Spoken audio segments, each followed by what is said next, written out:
Uh, ba ba ba ba. What's going on, everybody? Hi, good morning. Welcome to my live stream. We're way out east on Long Island, and all right. Fall, you got to knock it off. Fall is in the air today. What are you talking about? It's the middle of August. Stop it already. Give us another couple weeks of warm weather, please, before we go back to New York City. I would appreciate it. Right off the bat, are you serious? Jedi Grind, $10 and saying first, you are a perfect person to be watching my live streams, Jedi Grind, part of the $200 club, the Jedi Grind. Thank you, sir. Greatly appreciate you. Dwill, baby, Dwill. We defeated ISIS. People are asking me, what did you think of Elon Musk talking to Donald Trump last night on the X, on the Twitter? And what I took away from it was that Donald Trump had a incredible lisp. Dwill, baby, Dwill. We defeated ISIS. So you pointed out, right? And no one has a sense of humor. Why don't we have a sense of humor? It was obvious that Trump had a lisp, and then everyone's like, you've been doing radio since you were 18. You should know that it's the compression on the blah, blah, blah that he used it. I'm like, how about we just laugh that Trump's going to find out after the fact that it sounded like he had a lisp, and he's going to lose his effing mind. He's going to be furious about it. So then everyone, the cool people, and some of the cool people, like the Trump, but they also know a good laugh when they see it. They were playing along with the lisp that Mr. Trump had last night when he was talking to the Elon Musk. Yeah, it was probably something to do with how they were doing the interview, but it was still funny. Oh, my God. People have lost their sense of humor.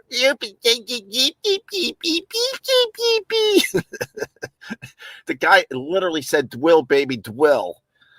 But that's what I took away from the giant interview from Elon Musk. Elon Musk, a stammering, nervous Nelly, and Trump lisping. It was fun. It was a fun listen. I'm not going to lie to you. I enjoyed it.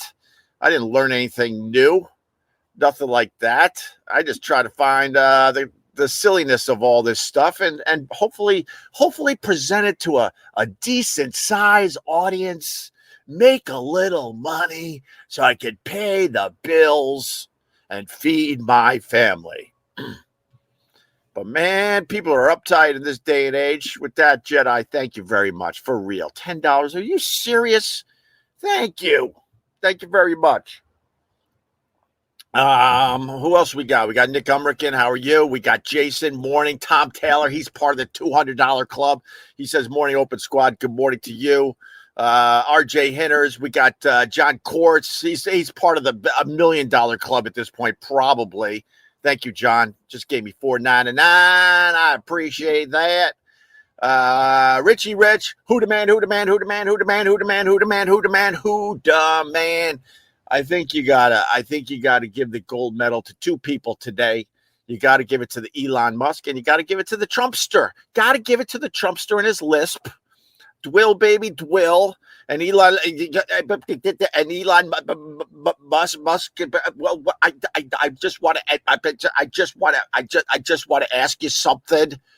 I just want to ask you something. Elon Musk, man.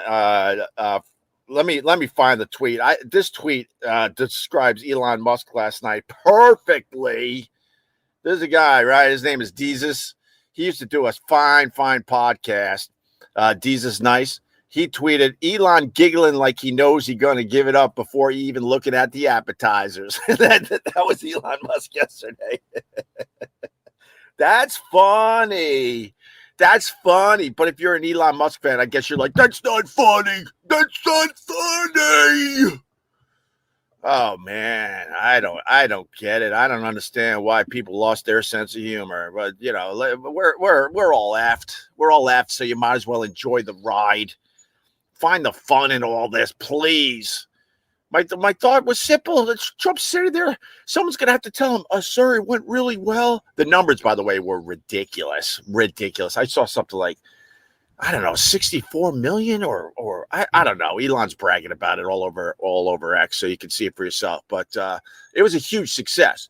And then someone had to tell him, sir, you know how Trump likes to talk it, sir, the numbers, first of all, that's all Trump cares about. The numbers, sir, broke all sorts of records, sir. You brought down the internet, sir. They crashed the internet, sir. There might have been a cyber attack, sir, because people are so scared of you, sir. I love when Trump does the sir thing. And then one of his people had to go, but one little problem. What's the problem? What's the problem? Well, because of the technology, it sounded like you had a lisp. The whole time it sounded like you had a lisp. And that makes me laugh because you know Trump ordered a few extra Big Macs to calm the F down. He would be furious. I'm not in his circle, but I would imagine he was furious when he found out that because of the technology, most likely he had a lisp. What's up, John? Good morning. Who says radio has to be nice? Go Screw. Yeah, man. And then because I said Trump had a lisp, Dwill, baby Dwill, and we defeated ISIS. You think Kamala Harris is going to do that much better, Ope? I'm like, holy ass. If you just listen to the Opie Radio podcast, you will know that this morning, meaning yesterday, when I commented about this silly tweet that someone sent my way, I don't really comment anymore because I know it's just a ton of mental illness coming at me. I said, if you would listen to the Opie Radio podcast this morning alone, I took my shots at the Kamala Harris. So why don't you just relax? Mike O'Donnell, how are the fabulous Hampton tomatoes this year? Oh, man. Well, I'm busy right now, but my plant was a complete disaster. Don't talk about my tomatoes when I'm going to have this guy on. Jackie, you want to take your glasses off? Do you want to take your glasses off? I didn't know when you were ready for me. I don't know what's going on here. No, I didn't put you on camera with your glasses because I care too much about you. Do you have the glasses where they hang off your neck? No, I was reading my. I was looking at my text from last night. Oh, okay. I fell asleep early, so can you hear me? Yeah, I could hear you fine. The people will let me know if it's good audio. Someone asked me about my tomatoes, my tomato plants, and I was like, "Don't bring up gardening in front of Jackie the joke man." No, bring up gardening because the world is ending. All right, it's what do you mean it's ending? What do you know? I don't know, but you know, you don't know who to believe about what, right? And then I grow pot, and so this year my plants, like, I started early and they're like ridiculous. They're like 12 feet tall, and my buddy came over like a couple weeks ago, like in the middle of July, to look at them because you got to get rid of the males, right? And he couldn't believe that they were just loaded with clusters of grapes like balls already in July. And I'm like, it's a month too early. And then I was out swimming in the Sound. Yeah. And the snappers were already jumping a month early. So something's wrong. Oh, the good old snappers. I miss catching the snappers. They're not supposed to be jumping until the middle of August. You're right. They are. They're little tiny ones, but they're flopping over, and jumping out of the water.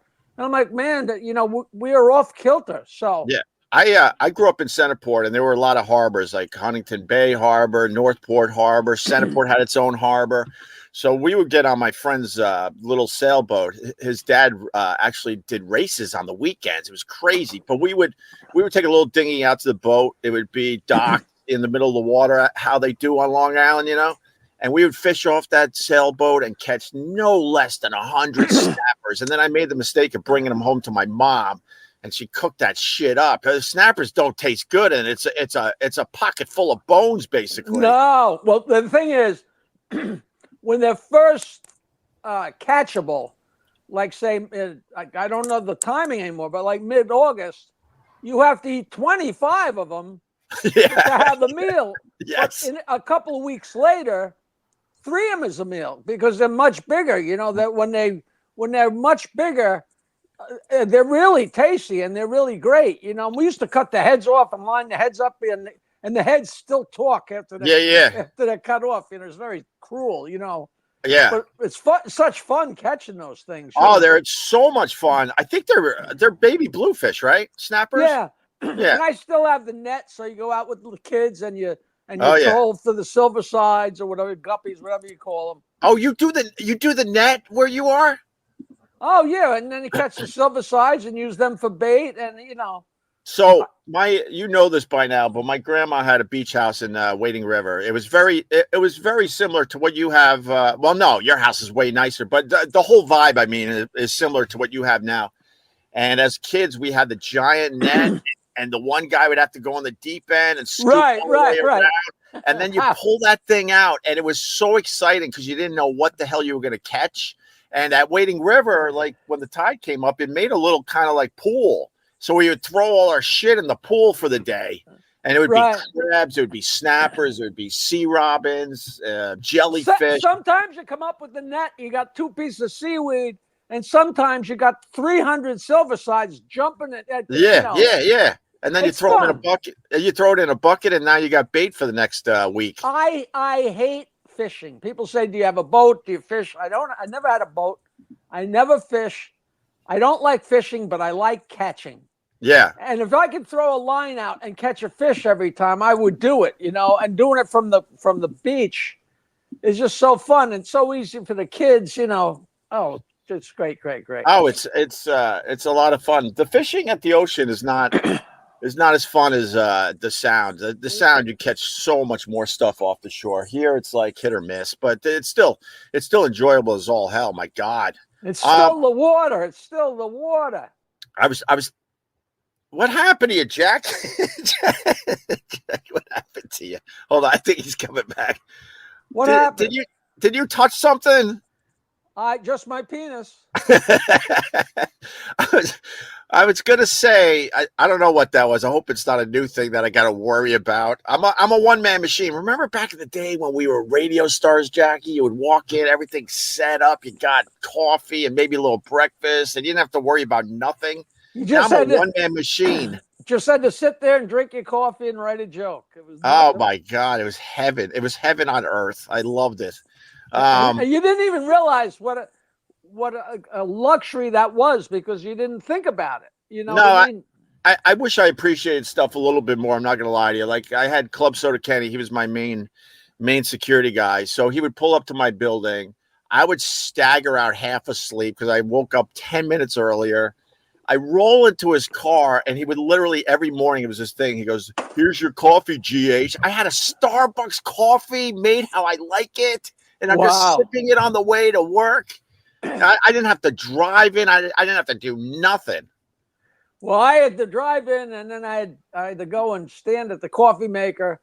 But man, just in the morning, even that early, just the smell of the coffee, and you're off to the races. Oh, it was the best. It was the best. Hey, you were a gymnast growing up, right? Yeah, in high school for a couple of years, Well, I've seen the pictures, and I was going to ask you about it just because the Olympics just ended, and I got to be honest, these Olympics were pretty fun to watch. It's just staggering. I was a pole vaulter too, so Jesus. I wasn't great, but but just if you ever did it, I was a pole vaulter in like 1960. I actually had a pole vault pit in my mother's backyard. I mean, you can still see evidence of where the pit was, and everybody used to come. I can't believe. Can you imagine people pole vaulting in somebody's backyard? The insurance ramifications. I can't believe it. And nobody ever got hurt. But we did that, and when I was a pole vaulter was just when they introduced the fiberglass pole that bent. Yeah. Because up until then, it was just a regular straight pole, and you had to be strong as Tarzan and fast as a whip, and it was just a real crazy man's, event. And then it became more of a gymnastic event, and now those poles bend like it. Then it's just amazing to watch. But the gymnastics, I just can't believe, watching them, because if you do that, if you've ever done that, you know how difficult even the most simple stuff is. Right. And it's staggering. You know what's always thrown me is that goddamn balance beam. Nothing looks more frightening to me than that. Right. At least on the floor, if you fall 6 inches to the floor. You know, and there's not a log in the way. You know? No. Wow. Well, I got to go back to the pole vaulting. Your bulge never got in the way like that French pole vaulter. You know, how you talk about a good news, bad news story. You Right. know, like, you know. Oh no, that's good news. Good news, Jackie. There's no other way to spin it. That's good news. Good news. And I'm starting to believe that the guy did it on purpose, because he wasn't going to be known as the French pole vaulter after the Olympics, but now no one's going to ever forget the guy. Yeah, it's like the old joke, suck one dick, you know. But it was so funny because it sprung it, so it triggered it, and then it's just. Well, I can't believe that had to have happened before. Oh no, there's a couple. I think it actually happened at I guess 2 Olympics ago, because I remember being on the radio, and we laughed our asses off because it happened. But this time, forget it. It was full bulge got in the way. And the thing, like, I grew up pretty much playing every sport, and we had to wear jock straps. These athletes aren't wearing any protection anymore. Their junk is just flopping. No, I gotta believe it's all strapped in. No, it's not. I don't know, man. That French pole vaulter, that wasn't strapped in. No, he just had a lot. He just had a lot packed in there. Is all, you know. Yeah. But you were a pole vaulter in your mom's backyard. Did you go over the clothesline? What was your bar? No, when I was a kid, we were on vacation in 6th grade. Out in the Aquabog. Oh yeah, that's near here. My father was worked for the Republican Party, and he had a politically connected job, and he would always be given a house for a couple weeks in the summer. You know, it was all graft. Yeah. And we had a house, and you're a kid and you're bored. My brother's 2 years younger, and my sister's way younger, and there's no people, there's no neighbors or anything. And I just got this bright idea, and I got 2 trees. And put them in the ground and put a tree across and got another tree and actually pole vault. I created a pole vault thing. I mean, I was probably doing 3 feet. And then when I got home, I got the bright idea that I really wanted to do it. And in shop class, I actually built the things. Oh, nice. That go in the ground, that hold the thing that goes inside.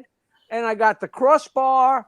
And we used to hitchhike to Mid-Island Plaza, which is now a Broadway Mall, and get bamboo poles from the guy at the rug store, because the rugs came rolled into bamboo, and we'd bring home the bamboo poles, and that's what we pole vaulted with.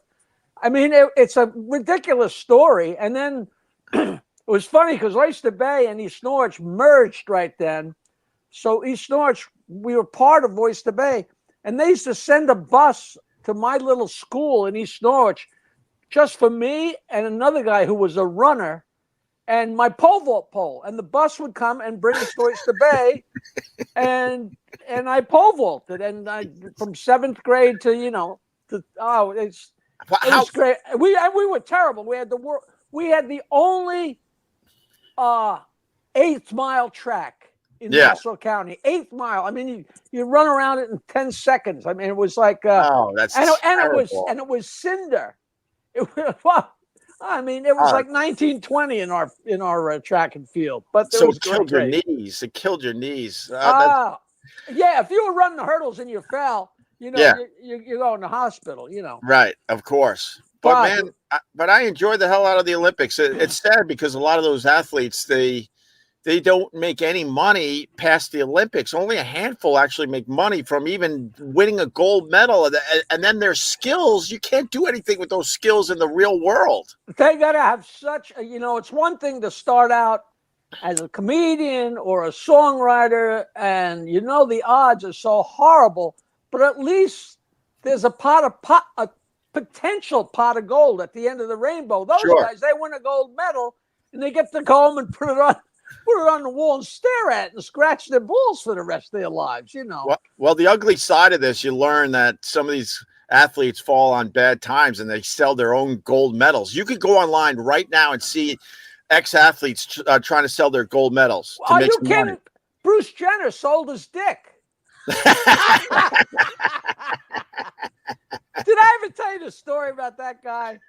No, please tell me. Oh, it was such a weird thing that I did, because I'm sitting there, and this is in the early days.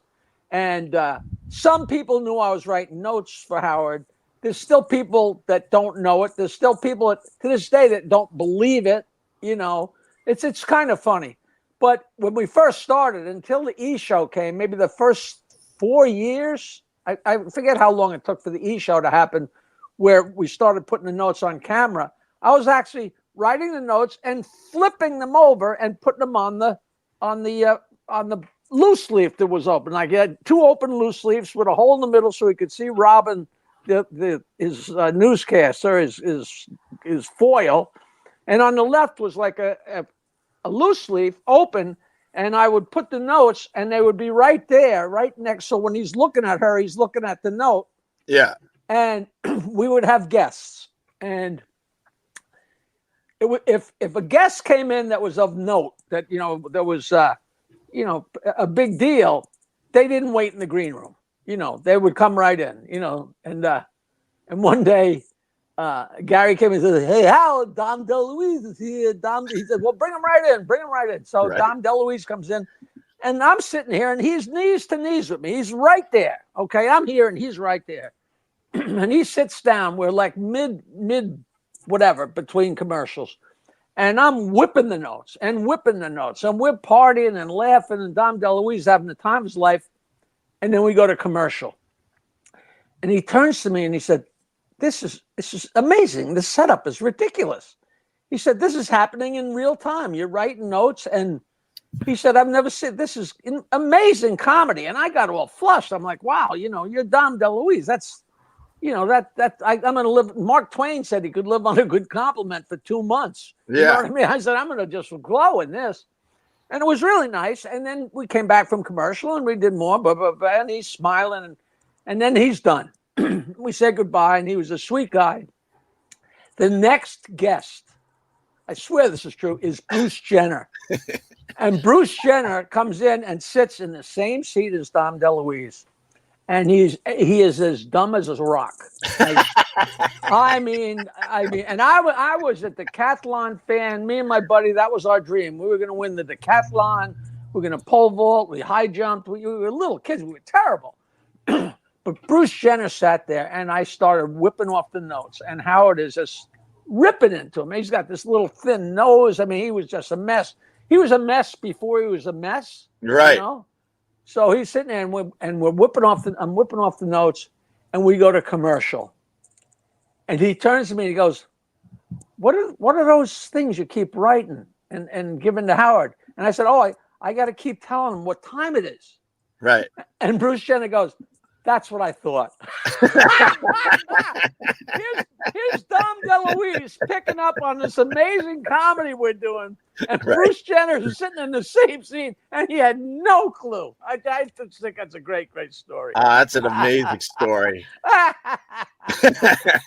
Hey, God bless Bruce Jenner, though. He doesn't think biological men should be competing in women's sports. I think that's the right take on that, for real. I know you don't get political, and we can move on. No, I don't get political, but that's not really political. That's like, common sense. Yeah. I mean, I hate when common sense goes out the window. I mean, well, it's blind loyalty to a political party, and that's where you lose the common sense part of these issues in America. It couldn't be more obvious. Yeah, if a bully in the schoolyard puts on a dress and then beats the crap out of somebody, Right. Speaking of bullies, I haven't got the strength to take the lid off my coffee. Oh, I have this thing with coffee. No matter where I am or what I do, I'm fucking spilling it. It don't matter. Well, where are you getting coffee with a lid? You're in joke land right now? Well, I made a pot of coffee. My sweet girlfriend Barbara made a pot of coffee, and I woke up in the morning and started it off. And can I ask you something personal? Nothing bad. 8 inches. All right, that's good. I got you beat there. Um, so I've been talking to you for years. Why girlfriend? Why did you decide? Obviously, you're committed to each other, but why did you decide not to take the final step? We just haven't yet. There's no hurry. It's only been 8 years, Right. My ex-wife lives 2 doors away, and she's getting married in a couple weeks. And I just had lunch with her yesterday, and she's great, And I really probably should, because I want her to be, comfortable. And then at least she would get the 14 cents that I have left from. Well, yeah, for that reason alone, when someone has to make decisions in the hospital, you'll have somebody, Jackie. Yeah, I can see her stepping on the oxygen. Hey, I got a joke for you that I hope I never told you before. If you did, I'm going to make believe I'm hearing it for the first time because I love you that much, Jackie. You can't tell it to everybody because but it's just silly. It's kind of a show business joke, right? Okay. So a couple goes to an adoption agency, right? And the guy says to the woman behind the desk, "We'd like to adopt a child." Right. And the woman says, "All right. Are you employed?" He says, "Yes, I'm employed, and this is my wife. We're married. We both work, and we'd like to adopt a child." The woman says, "All right. So what do you do?" Did I tell you this already? I did. Should I keep going? Yeah, keep going. So, because we get a new audience every time. So the woman says, "What do you do?" And he says, "We're clowns in the circus." And she says, "Clowns in the circus, and you want to adopt a child?" He goes, "Yes." Yeah. We have good jobs. We make a lot of money. We pay our taxes. We're good citizens. Yeah. And she says, "Well, I guess," she says, "well, you want to adopt a boy or a girl?" He says, "A boy or a girl? What difference could that possibly make? We want a child so we can have a family and grow up, with a warm, loving family. It doesn't matter if it's a boy or a girl, as long as it'll fit into the barrel of our cannon." Which I just think that's the funniest goddamn child. I told that to somebody the other day, and they fell down. They're like, "That is the stupidest thing I ever heard." That's Jesus. That's amazing. All right, try another one that maybe I haven't heard. Well, I don't know how long it's been since I've been on here. It's been a while. It was like beginning of summer. Do you know the one about the guy that bought the cow? Yep. That was the other one you told last time. Oh, I only have a couple go-to jokes that I tell when I'm going around. Well, you got to be careful too. You don't want to knock people off the air with your dirty jokes, there, Jackie the Joke Man. No, I don't care about you. Oh, how about Luigi? Do you know about Luigi? No, I don't know about Luigi. Well, there's a long, I don't know if I would have told us. So Luigi and his wife go to bed, and he wakes up in the middle of the night, and there's a guy in a long white robe standing at the foot of his bed. Yeah. He said, "What are you doing here, Luigi? The bedroom?" "This is not your bedroom, Luigi. This is heaven." No, I'm not dead yet. Nah, not Luigi. I'm only 42 years old. Not dead. I'm sorry, Luigi. This is heaven. There's nothing I can do. "Oh, no, I'm not dead yet. You send me back to Earth. Right now, you send me back to Earth." The guy says, "Well, Luigi, I'll tell you, Earth is way, way crowded right now. The best I can do is send you back to Earth as a hen." "That's all right. A hen's all right. I just don't want to be poof."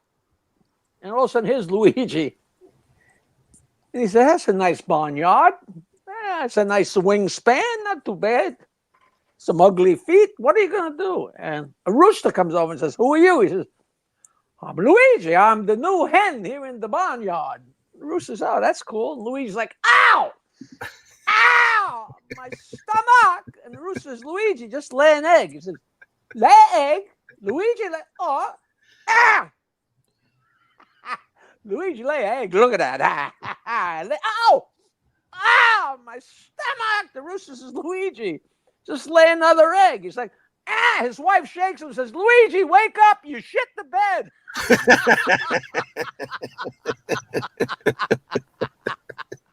How great is that? How great is that? I love that. How great is that? How great is that? Luigi. That That one I never heard. That is I'm not dead yet. I'm not dead yet. oh, that is hilarious, my friend. So how has your summer been? What's the best thing you did this summer, Jackie? Ah, I just had a great week. I just drove, it's so funny. I had a gig in Seaside Heights, New Jersey, right when the hurricane was coming up. So I left so early because I'm thinking accidents and rain, and I drove right to Seaside Heights. I didn't have a drop of rain. I didn't have any traffic. I got there like 5 hours early. And when you go into a beach town in the middle of a hurricane, I'm thinking, what a waste of time. And the place was like a morgue. And the show was packed. It was this beautiful place. What was it called? Hemingway's. Hemingway, sure. A big, huge, it just was so fun. And the crowd was so great. And here I'm all ready to work to 3 people, but I got to go. And it wound up being great. And I sold tons and tons of books. And I love when it's a surprise. When you have a gig that is going to be a good gig, it's nice and everything. But when it's a total unknown and it winds up being a flower, And the week before, I went up to Boston and did 3 shows with. Do you know who Lenny Clark is? Oh God, I love Lenny Clark. He used to do the radio show. That guy is amazing. He's my good buddy. I've known him.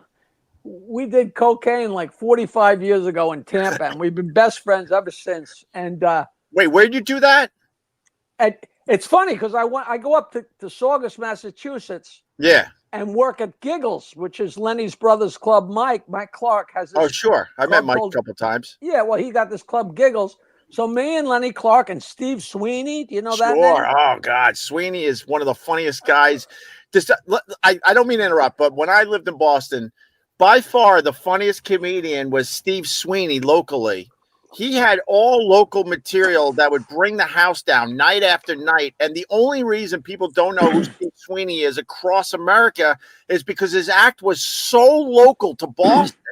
And I always wondered why he didn't try to expand, because he had such a presence on stage and he was hilarious. Well, he did some movies. He was in Back to School. Yeah, no, but they threw him in some stuff over the years. You're right. But he should have been much bigger. But it was Christine Early, Steve Sweeney, me, and Lenny Clark, which was like a ridiculous show. We did it 3 nights in a row and just blew the roof off the place. And that was, and it's so funny because it's like a 5-hour drive to Boston, but with books on tape, I swear to God, I could drive to California and without stopping because I'm listening. Are you a baseball fan? No, it's the only sport I don't follow as much anymore. Well, I don't really follow it, but as a kid, did you? No, I was a huge Mets fan for a million years. And then one day I realized I couldn't call myself a Mets fan anymore because I wasn't watching the games. Well, same with me. Well, this book I'm listening to is called The New York Story. And it's the story of New York City growing up and baseball growing up side by side. And that sounds like an amazing read. It is just fast. It's called Baseball, the New York Game, I think it's called. Okay. So I'm listening to this, and I get in the car, and next thing I know, I'm in Boston because it's so just fantastic. But aside from gigs, and I swim so far every morning, and I never get spoiled by it. If it's rough out there or crappy, I go out there, or some mornings it's like right now it's like a pond. When I go in there, it's oh my God. But I'm old. I mean that's what I get my yayas out, is taking my nice swim and watching a little bit of television and going out to dinner. We are similar, but over the last couple of years, I used to swim in this ocean as far as I can. I'm talking maybe a quarter mile out and then turn around, come in. But the last couple of years, man, I don't know what happened with me. I think it's all the, quote, shark attacks on Long Island. I'm scared of getting that water over my head now. And I also see whales almost every morning now. Oh, so really?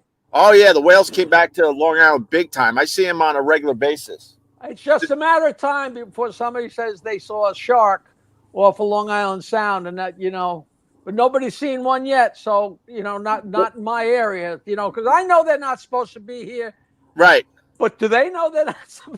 Exactly. Well, that's like the Hudson River where I live in New York City. Every once in a while, they're not supposed to be there, but a whale gets stuck up in the river a little bit. Jeez, You But know, my point was when you're doing all that swimming way out on out on Long Island Sound. Excuse me. What is it? What is the craziest thing you've seen out there while swimming? Anything? no.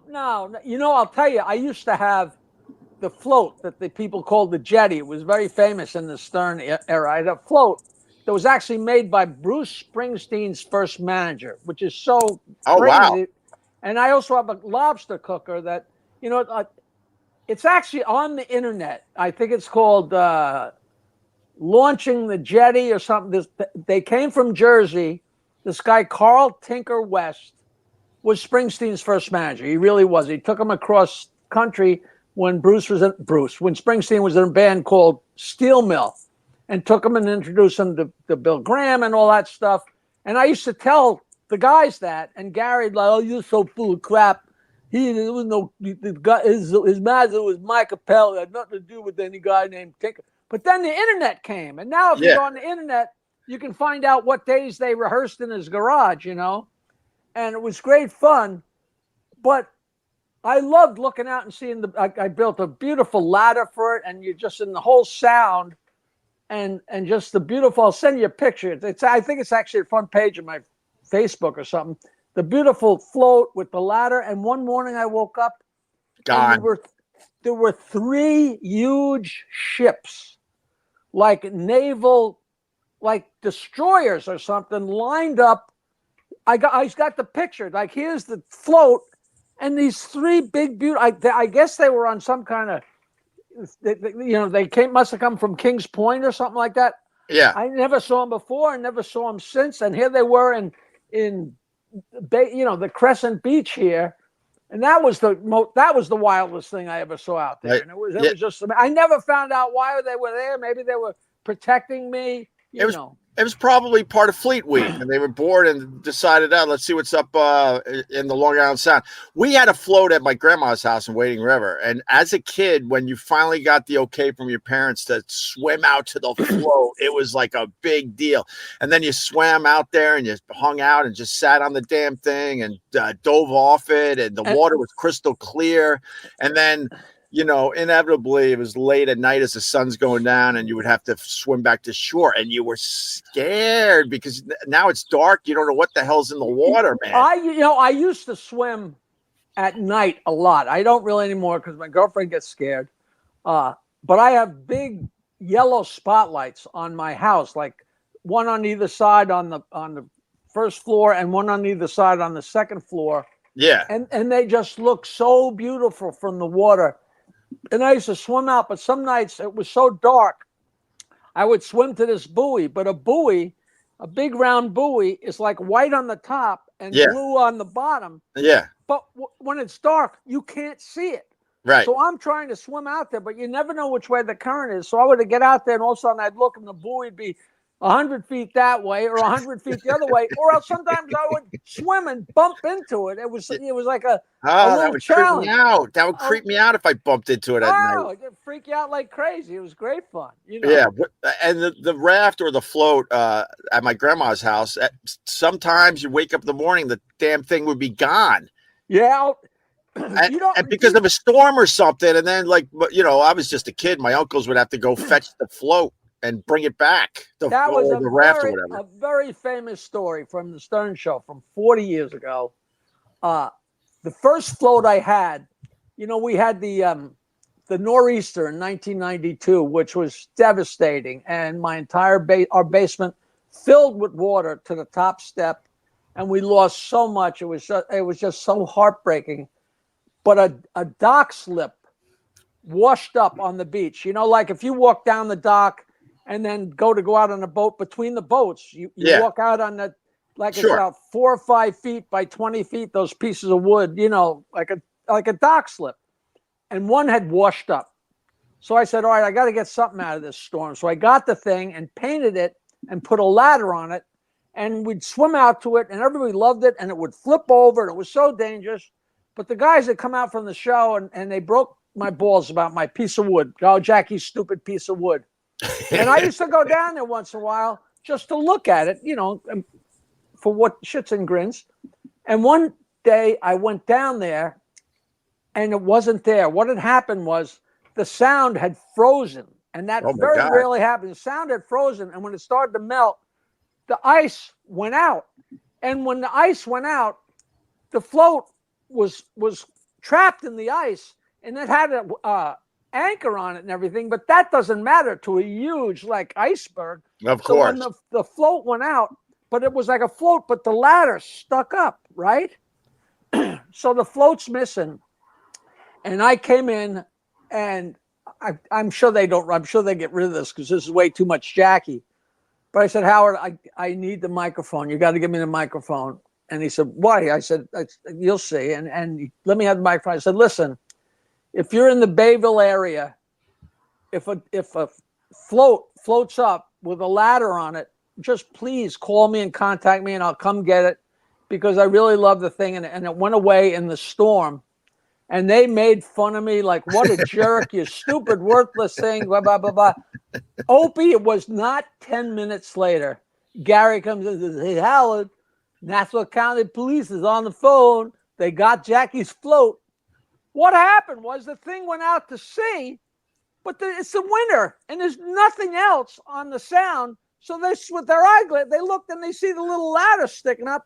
And the police went and towed it into Oyster Bay Harbor and put it in a safe place. I went down and claimed it. It was so long ago, I gave them all cassettes Right. of my act, and they were all big fans, and it was this big party. And I got the float back, and it was just an amazing thing. And I said, yeah, the cops are my friends. You know, I've been living here for my whole life, and it was really exciting, and it twisted his head around. It really twisted his head around. How that leads me to this. So when you were on the Stern Show, you like, when I did listen, I wasn't a big listener because I was, I didn't really live in the area. I was in Western New York doing college, and then started my radio career up there. But when I did listen, you were just always fun, right? Past being a radio show that's entertaining. I'm not talking about that. Howard's career is for itself, obviously. But it was so obvious that you were just so much fun, and it seemed like everybody around you there they weren't fun. Like all they did was work, and they didn't really have much life experience outside the show. Like you were always coming in with stories and crazy ass things that were happening, and you just had fun all the time. Well, and you didn't take it too seriously. I lived a crazy life, and I was a lot older. I was like, I think I'm 6 or 7 years older than Howard, and I lived the whole life. They actually used to goof on me when they would talk about the Brady Bunch or these different TV shows, because they knew all the different episodes and everything that happened, and I didn't know what they were talking about. And I was kind of the outcast because Fred and Gary, they all knew those shows. And I said, listen, when you were watching those shows, I was doing acid in college. I was out there having fun and having a time of my life. When we first started on the show on mornings, we used to sit there before we went on the air, or afterwards when we had our little writing sessions, and somebody, like Fred would tell a story, or Gary would tell a story, or Howard, and every time my story would trump theirs. And I was never making it up, Opie. I never had to make it up. And I can still remember telling stories and seeing them looking at each other and their eyes rolling like, here he goes again. Right. But then after however long, Howard got to know me better and better, and he realized, Jesus Christ, these stories he's telling are true stories. And then the stories eventually made it to the air, all the craziness. But I was always having fun, and people used to say, well, is that your job, to make it sound like you're having parties and doing what I'm like, no, this is the life that I've always led. Right. Because I didn't, completely alter my life and go to bed at 7 o'clock for the show. And that's why I was always tired, and that led to my eventual departing. But we had so much fun, and having people over and having barbecues and swimming and just being nuts. And, and those guys, they didn't have access to that, like Fred lived in the city and Gary lived, I just lived a completely different life, Well, to be fair to Howard, I should add this. like your responsibility on the show is very, very different. When you run the actual show, like, me and Anthony were running our show, like Howard was running his, let's say, it's a pressure cooker, and it does take all your attention to do it right. Your attention to do it right. You really, as soon as the show is over, you were already panicking about the next one. So it did make it hard. Never shortchanged them when it comes. Yeah.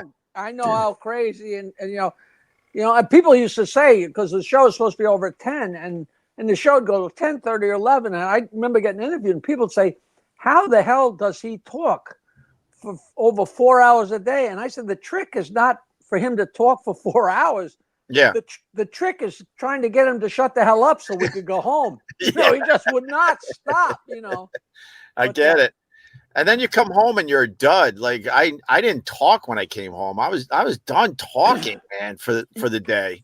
It's so crazy because I would drive in from Bayville, so I'd ride in and I didn't even drink coffee in the beginning. There was a couple cups of tea. I drive in, and then pretty soon I started pumping coffee because we do, a hunk of the show, and then we go to a commercial break, and I'd go get a cup of coffee.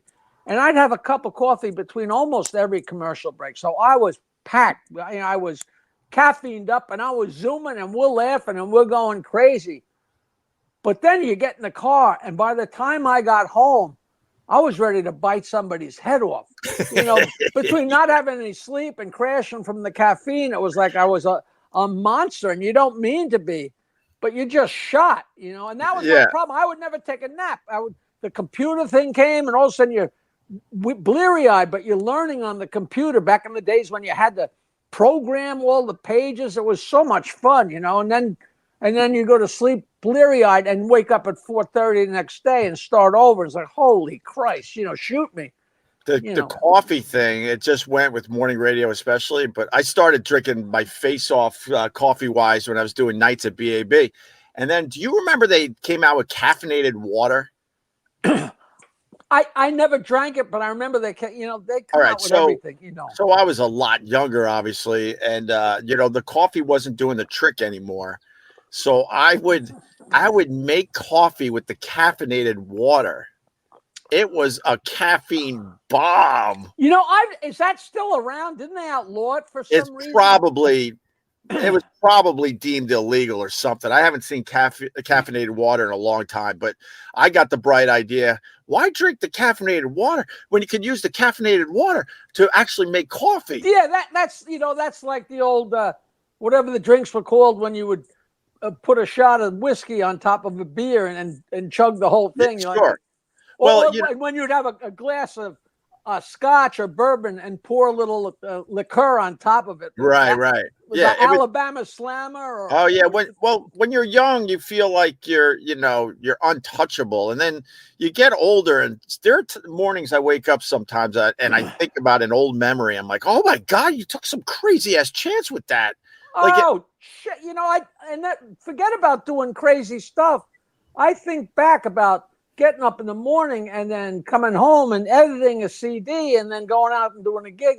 I would do more in one day than I do in a month now. Yeah. Like, where did that energy, and the drive,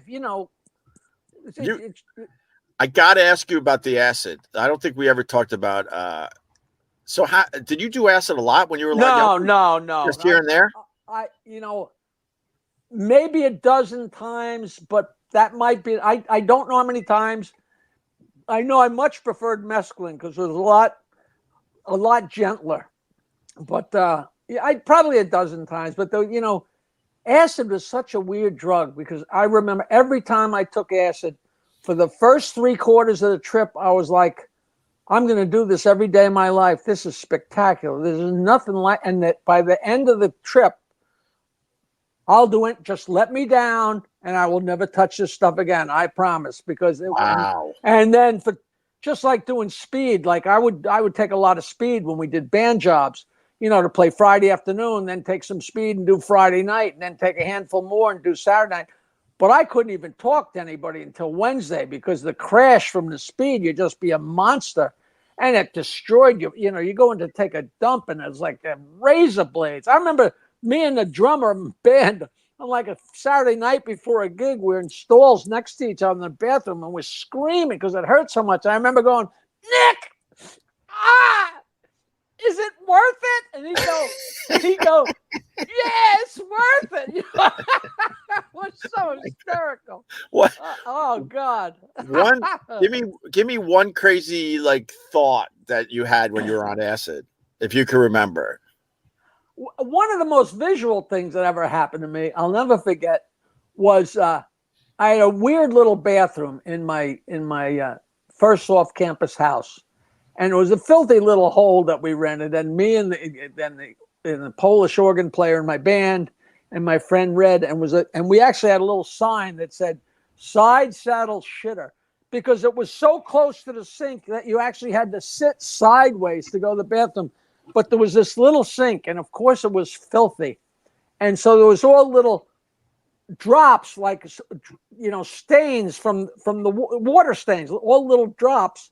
And I remember, like, might have been the first time I took acid. I went in there and sat in the bathroom, and I looked, and all those little drops started singing like they were Disney chorus, like with little mouths, and I was being fully entertained by this chorus. And I said, that's why they call it dope, stuff like that was fantastic, but you would see different weird stuff, but it was just the way it enhanced stuff. Me and a friend, we had a huge concert at Michigan State the spring after Woodstock, and it was unbelievable. It was at a big open field. You can Google it. It's the 1970 Michigan State rock and roll concert or whatever. And it was Jefferson Airplane, Chicago, John Sebastian, Mountain, Jesus. Rod Stewart and the Small Faces. It was not Rod Stewart. It was Rod Stewart and the Small Faces. Yeah. 1970. And we took some acid, and we said, let's go to the stage. And it was like packed, like a mini Woodstock, way, way smaller, but a gazillion people. And me and my buddy just started walking, and we actually somehow walked. We were under the stage, and we were looking up, and the stage was, boards and the little cracks between the boards. And we were looking up, and right above us, like 2 feet above us, was Terry Kath from Chicago. Yeah. Wailing on the guitar. And we're right underneath. And I mean, my head was exploding. And he was, like 2 years later, he was dead. He shot himself. But they said it was an accident. But and then we kind of went and snuck backstage, and we saw Marty Ballin with his velvet top hat. And, how the hell we got under the stage? Because it wasn't like there was 100 people but we just walked until we were there. Right. And that had to be with that head that you have when on acid. Like, you can do anything because you don't mean any harm, and you're just exploring, but I never had any really wild, I never did acid like with a girl, like, hey baby, let's take acid or something. But, but sex on acid was like, just ridiculous. You don't know whether it lasted 5 seconds or 5 hours, like, how long we've been doing this. Well, we started on Tuesday, Right. It was probably 5 seconds. We were young and dumb and full of you. You know what? I have to back up again, because you said like the first 3/4 of the trip was awesome, and then the last quarter you're begging to get out of it. What was it that made you go, all right, this isn't fun anymore? Just because everything would just get ugly. It just got ugly. I can't really explain it. It just, like, you felt a little out of control, a little out of sorts. It's been too long. I just know at some point I said, well, I don't really need to do this anymore. Okay. I had a very good friend. He passed away not long ago, but he was a good friend. My band played at all the big fraternity parties. And we were they loved us because we were crazy, out of our minds. And of course, I'm telling jokes and being an idiot and dragging the girls on the dance floor and everything. So the fraternities loved us. And we wound up being pals and hanging out. And years later, when I was in Denver, one of the guys, I guess I was in contact with him. And he said, Jackie, it's so weird, because we all used to do acid in college, and it was crazy. He said, but recently, like, he was a criminal defense lawyer in Michigan, and he said, I went on vacation with my wife, and we're alone on a beach, and I took acid, and like, when there's no surrounding hassles and and classes and college, and just walking along the beach. He said it was the difference between going to Europe with your class or going to Europe to sightsee on your own. He said it was just the most incredible experience. I said, John, I really wish I had the balls to take some of that, but I would never do that. Like right now, I'm looking out at the Sound, and I would love to have that, but I just don't have the nerve. I don't even eat pot. You know what I've been doing? I've been drinking pot seltzer. Have you had any of that yet? What is that? Oh, you got to be kidding me. Well, I got to come to your place. You got to give me some of this. I know they're now putting it in craft beer. All right, I'm going to send you the thing. I'm trying to get them to be a sponsor. I have a we do a podcast. Me and Peter Bales do a podcast called Stand Up Memories. And we got Robert Klein in a couple of weeks. We've been having a great time. And you know who we had on? We had 99. Did I tell you that? No, what's that? From Get Smart. Oh, Jesus. Agent 99. She's 90 years old. She was such a great guest. But meanwhile, I'm trying to get these guys to be a sponsor. It's called Cycling Frog. Okay. And the logo is a frog on top of one of those huge bicycles from the turn of the century with the big wheel and the little wheel. Right. Yeah. And there's like 6 different flavors, and they come in cans the size of a Red Bull. And you can either get 2 milligrams or 5 milligrams. And it's just so gentle. And you're totally in control. Like instead of drinking 5 shots of Jack Daniels, it's like drinking a beer. Right. So if you want to have the buzz of 3 beers, you drink 3 instead of 3 shots of Jack Daniels. Gotcha. And you don't know your name. Yeah. But it's Cycling Frog, and I was on vacation last summer, and I saw it somewhere. And I said, "Oh, this is bull. They can't sell that." So I ordered some of it, and when I got home, it was sitting there on my porch.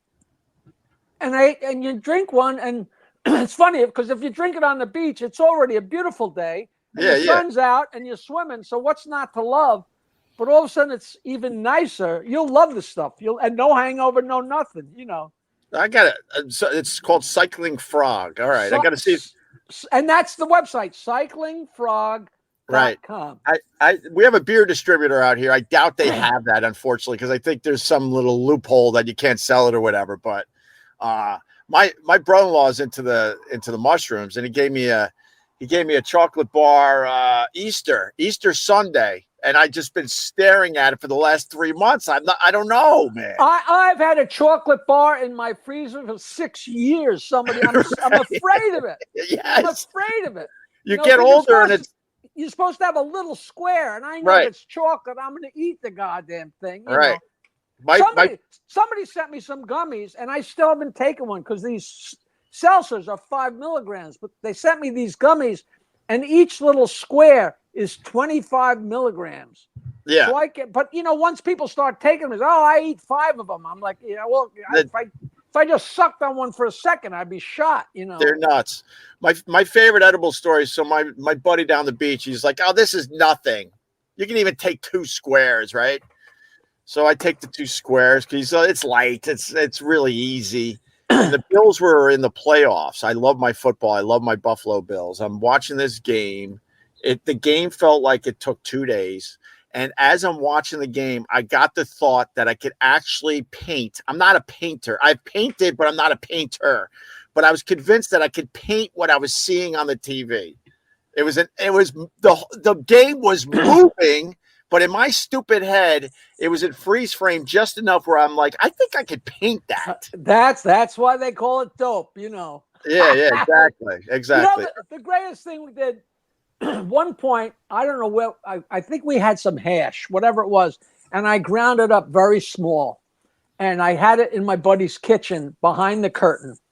And one of the gang, there was like 5 of us, we were going to the circus. It was a small circus in Lansing, Michigan. And the headliners in the circus were the Flying Wallendas. But this was years after the crash where half of them died or something. Right. But they're still in the circus and they're still making around. So we're going to go to the circus and we're making dinner, and the girls were making brownies, and the girls are stirring the brownies. And when they weren't looking, I poured the hash in and stirred it real quick. God. So nobody had any idea. So we have dinner and we eat the brownies and we go to this circus and we're watching the circus and I don't know what was going on, but it was very quiet. And all of a sudden one of the girls out loud, she goes, "Can I be stoned?"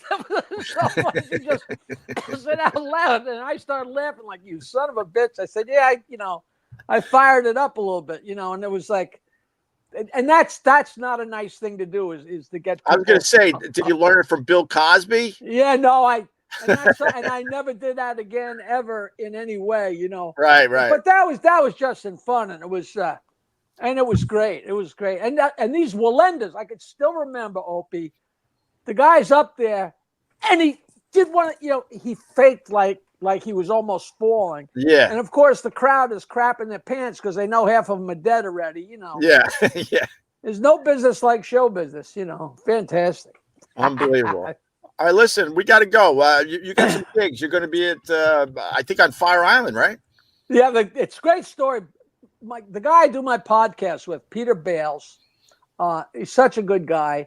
And we started out together 45 years ago. So we interview people that have been, so many of the guys that started 45 years ago are still around. He started at the comic strip with like Jerry Seinfeld and Dennis Wolfberg and Larry Miller and Paul Reiser, all those guys.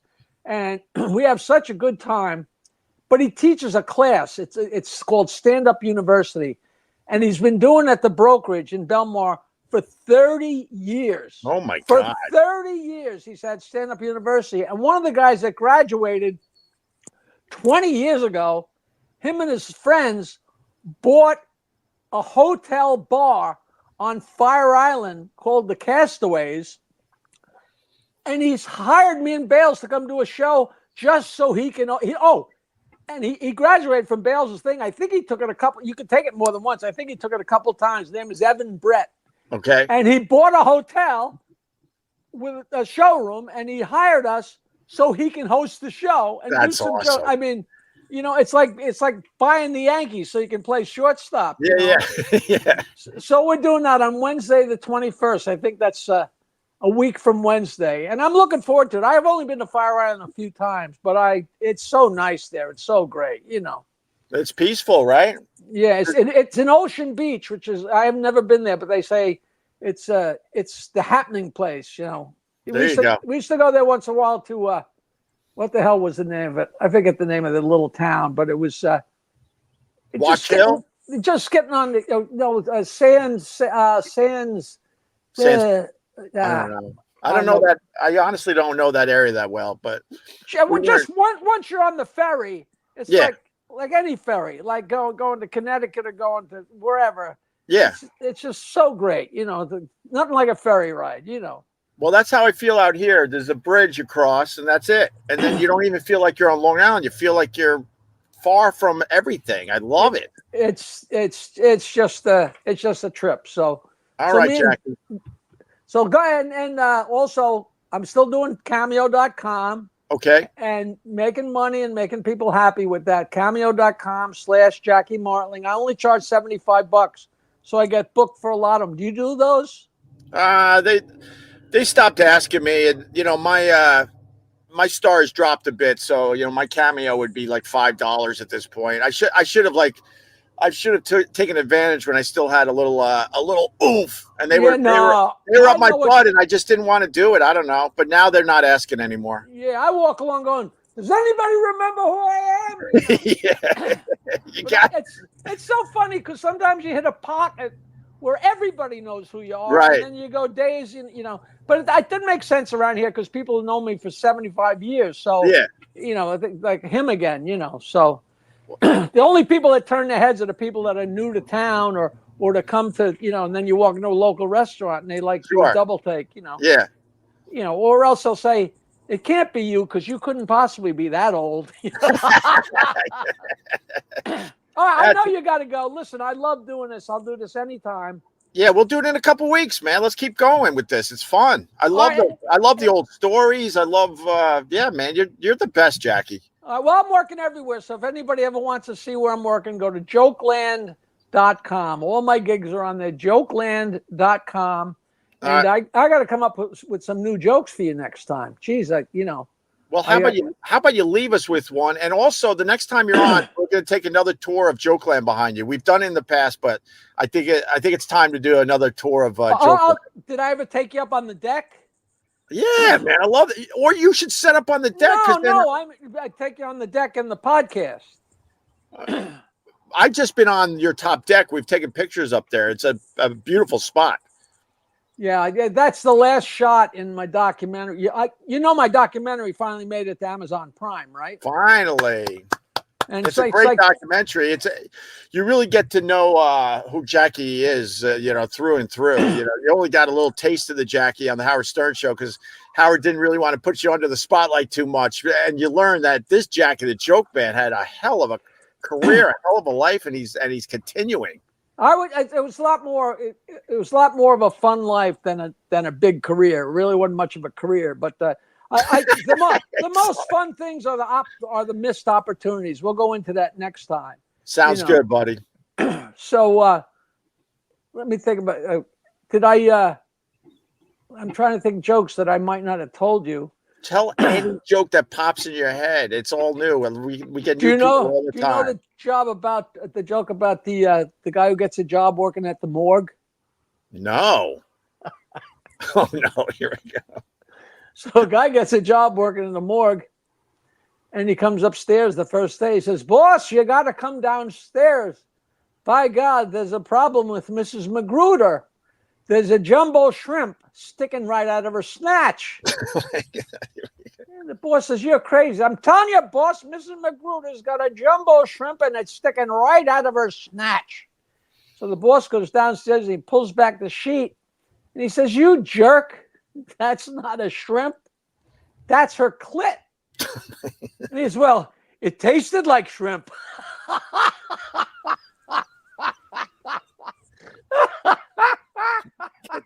Get out of here. Just go. All right. Go. Well, you asked for it. What am I going to tell you? You hadn't heard. I hope you hadn't heard that. That one I never heard. That was amazing. That's amazing. Well, your listeners can tell that all week. All right. All right. That's amazing on so many levels. Jackie, I love you. You know that.